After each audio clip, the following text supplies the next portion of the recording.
तो जी हाँ, नमस्कार दोस्तों, फिर से आपके लिए एक नई वीडियो, एक नई जानकारी के साथ लेके आ गया हूँ। आज का इस वीडियो के माध्यम से हम लोग यह जानने वाले हैं कि एक्सपेलर को, सरसों तेल वाली मशीन को कितने दिनों के बाद हम रिपेयरिंग करना चाहिए, हमें कितने दिनों के बाद उसे रिपेयरिंग में डालना चाहिए, क्या कुछ चेंज करना चाहिए, इसके विषय में आज हम लोग चर्चा करने वाले हैं। अब वीडियो को लाइक करें, चैनल को भैया सब्सक्राइब कर लें। जी हाँ मित्रों, डेली हम तो रिपेयरिंग कर नहीं सकते, ठीक है, सप्ताह में भी कर नहीं सकते, लेकिन हाँ कितने दिनों के बाद हमें करना चाहिए ताकि मशीन भी ख़राब ना हो, मशीन भी सही से चले, माल भी अच्छा निकाले, मशीन को कुछ डैमेज भी ना हो। नहीं तो दोस्तों क्या होता है कि सही टाइम पे मशीन को रिपेयरिंग नहीं करेंगे, क्या क्या उसका सामान है जो कि दोस्तों कम होते रहता है, घिसते रहता है, उसे डालना होता है ताकि मशीन सही से चले, लंबे वक्त तक चले, काम अच्छा करे, कस्टमर भी खुश रहे, कहीं से भी दिक्कत, प्रॉब्लम, समस्या ना आए। तो दोस्तों आज हम लोग इसके विषय में चर्चा करने वाले हैं।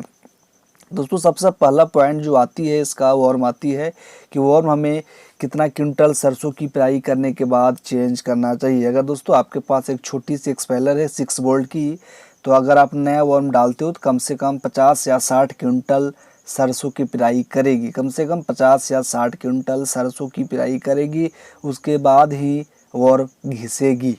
यहाँ दोस्तों कई कई लोग तो 80 से 90 क्विंटल या 100 क्विंटल का भी पेराई कर लेते हैं, लेकिन हाँ 50 क्विंटल के बाद जो भी पिसाई होगा उसमें माल कम छोड़ेगा, मतलब सरसों तेल की क्वांटिटी कम होगी, क्योंकि जब वॉर्म नया होता है तो तेल ज़्यादा छोड़ता है, और जब वॉर्म घिसते जाता है तब दोस्तों टाइम भी ज़्यादा लगाता है। अगर आपका 3 से 4 बार में पेराई हो जाता है तो वहीं आपका 6 से 7 बार लगेगा, तेल भी कम निकालेगा, टाइम ज़्यादा लेगा। तो जी हाँ दोस्तों, 50 से 60 क्विंटल के बाद आपको खोल के चेंज कर देना है। सबसे पहले दोस्तों चेक कर लें आप, ठीक है। चेक करने के बाद अगर आपको लगता है कि चेंज करना चाहिए तो आपको चेंज कर देना ही चाहिए। अभी दोस्तों जैसा आप देख पा रहे होंगे यहाँ पे जाम जो हो जाता है उसी कारण होता है, ठीक है। वॉर्म अगर आपका घिस गया है, अंदर माल नहीं ले पा रहे, जिसके कारण जाम होता है। आप हमें कमेंट में करके बताएं कि आप अपना एक्सपेलर में अगर नया वॉर्म को डालते हैं तो कितने क्विंटल सरसों की पेराई करने के बाद आप वॉर्म चेंज करते हैं। आप सभी से रिक्वेस्ट है कि आप कमेंट करके ज़रूर बताएं ताकि हमें भी पता चले कि हमारा ऑडियंस जो है कितने क्विंटल सरसों के पेराई के बाद अपना अपना वॉर्म को चेंज करते हैं, क्योंकि हमारे यहाँ तो 50 से 60 क्विंटल में चेंज हो जाता है। अब दोस्तों शायद आपका कुछ अच्छा क्वालिटी वाला अगर एक्सपेलर होगा तो कुछ ज़्यादा चलता होगा।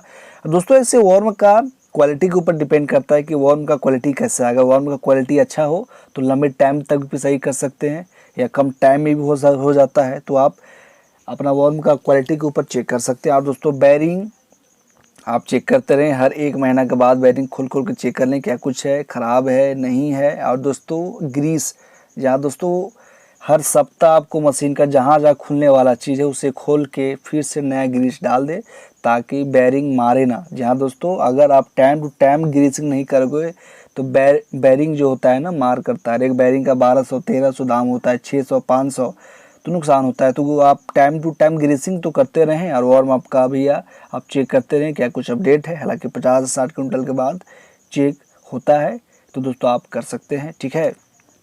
और दोस्तों एक्सपेलर में कुछ वैसा खास चीज़ होता नहीं है, और दोस्तों आप उसका इसमें कोई मोबिल डालना है नहीं है दोस्तों। हाँ जो दोस्तों पीछे साइड मोबिल को डालना पड़ता है ताकि आपका जो आगे साइड, ताकि मशीन फ्री चले, जहाँ पे गियर बॉक्स होता है वहाँ पे आप मोबिल डाल सकते हैं, ठीक है, जिसके कारण आपका आराम से मशीन चलेगा, कहीं से भी प्रॉब्लम नहीं आएगा। जी हाँ दोस्तों, और जो उसका बेल्ट होता है अगर आप इंजन के द्वारा चलाते हैं तो बेल्ट में आप इसको दोस्तों राजन देते रहें, जिसे हम अलकतरा के नाम से जानते हैं। राजन की मदद से क्या होगा कि बेल्ट आपका सॉफ्ट चलेगा, ठीक है, बेल्ट हार्ड नहीं चलेगा, आपका बेल्ट पकड़ के चलेगा, जिसके कारण अच्छा रहेगा, माल भी अच्छा देगी, लंबे वक्त तक चलेगी। तो कैसी लगी वीडियो हमें आप कमेंट करके ज़रूर बताएं। वीडियो को लाइक करें, चैनल को सब्सक्राइब करें। इसी प्रकार से सरसों रिलेटेड सारी जानकारी पाने के लिए हमारे चैनल को ज़रूर सब्सक्राइब करें। Thanks for watching my video.